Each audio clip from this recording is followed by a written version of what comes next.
ભાઈઓ, આજે આપણે જાણીએ કુલર એસી જેવી ઠંડક કઈ રીતે આપી શકે. તો 101% એસી જેવી ઠંડક થાય એના વિશે આપણે જાણીએ કે આ કુલર એસી જેવી ઠંડક કઈ રીતે આપી શકે. એના વિશે આપણે આજે જાણીએ. તો પહેલા આપણે આવું એક મટકું લઈ લેવું. આ થોડું સાઈઝમાં નાનું છે, જે પ્રમાણે કુલરની સાઈઝ હોય એ પ્રમાણે આપણે આવું એક મટકું લઈ લેવું. પછી એ મટકાને આપણે ઇલેક્ટ્રિક ડ્રીલ લઈ ને આ પ્રકારના પછાડીના ભાગમાં હોલ પાડી દેવા. જે હોલ પાડ્યા છે એ પ્રમાણે હોલ પાડી દેવા. આપ જોઈ શકો છો હોલ પાડેલા છે. મટકું કોરું રાખવાનું જેથી તૂટી ના જાય. એટલે કોરા મટકામાં જ હોલ પાડવા. ખાસ ધ્યાન રાખવું. જરા મટકું ભીનું ના હોવું જોઈએ જરા પણ.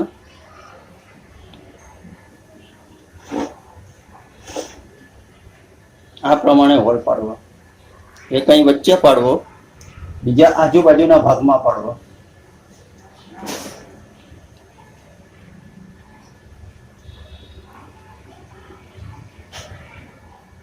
આપ જોઈ શકો છો કે હોલ કઈ રીતે પાડેલા છે.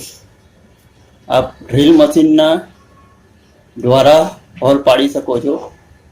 ખાસ ધ્યાન આપવું કે મટકું ભીનું ના આવવું જોઈએ, કે તૂટવાનો ભય રહે.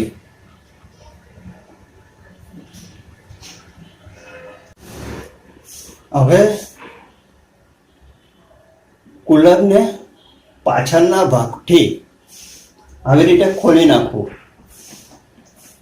કુલરને પાછળના ભાગથી આવી રીતે ખોલી નાખવું. હવે આપ જોઈ શકો છો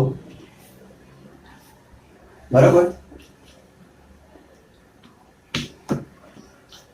આ પ્રમાણે ખોલી નાખવું.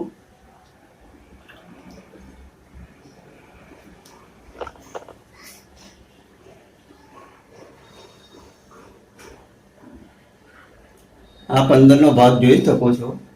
આ નાનું કુલર છે, જેથી જગા ખૂબ ઓછી છે. આમાં અત્યારે પાણી આપણે બહુ ભર્યું નથી, તો આપણે ફૂલ પાણી ભરી લેવું પહેલા. બરાબર. પહેલા ફૂલ પાણી ભરી લેવું, પછી અંદર મટકું મૂકવું. આ નાના કુલરની હિસાબે નાનું મટકું લીધું છે. જે સાઈઝ કુલરની હોય એ પ્રમાણે મટકું લઈ શકો છો.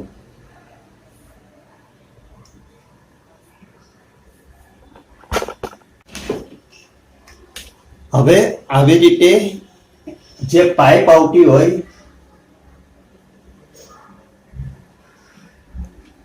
પાણી ખેંચવાની, એ પાઇપને બહાર કાઢી લેવી અને પછી મટકામાં મૂકવી. આવી રીતે મટકામાં મૂકી દેવી. બરોબર. આ ટાઈપ મટકામાં મૂકી દેવી અને મટકું પછી અંદર મૂકી દેવું. જ્યાં પાણી હોય, આમાં અત્યારે આપણે પાણી ઓછું છે એ કારણસર, પણ ફૂલ પાણી ભરી ને પછી મટકું પાણીમાં મૂકી દેવું. આવી રીતે મટકાને પાણીમાં મૂકી દેવું. આ જે પાઇપ છે એ પાઇપ મટકાની અંદર જવો જોઈએ. અત્યારે આમાં પાણી ઓછું છે એટલે આપણે વધુ પાણી જોઈ શકતા નથી, પણ વધુ પાણી ભરી ને રાખવું અને આ મટકું પાણીમાં મૂકી અને પાઇપ મટકામાં મૂકી દેવું, જેથી આપણને એસી જેવી ઠંડક આ કુલર આપી શકે છે. આપ જોઈ શકો છો કઈ રીતે મૂકી શકીએ.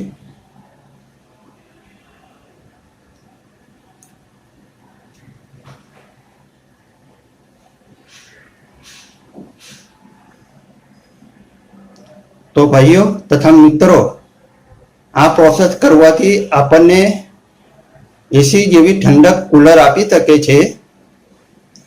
જે સાઈઝનું કુલર હોય એ સાઈઝનું મટકું લેવું. ખાસ યાદ રાખવું, આપણી પાસે મોટું કુલર હોય તો મોટું મટકું લેવું. આ નાનું કુલર છે, જેથી નાનું મટકું આપણે લીધું છે.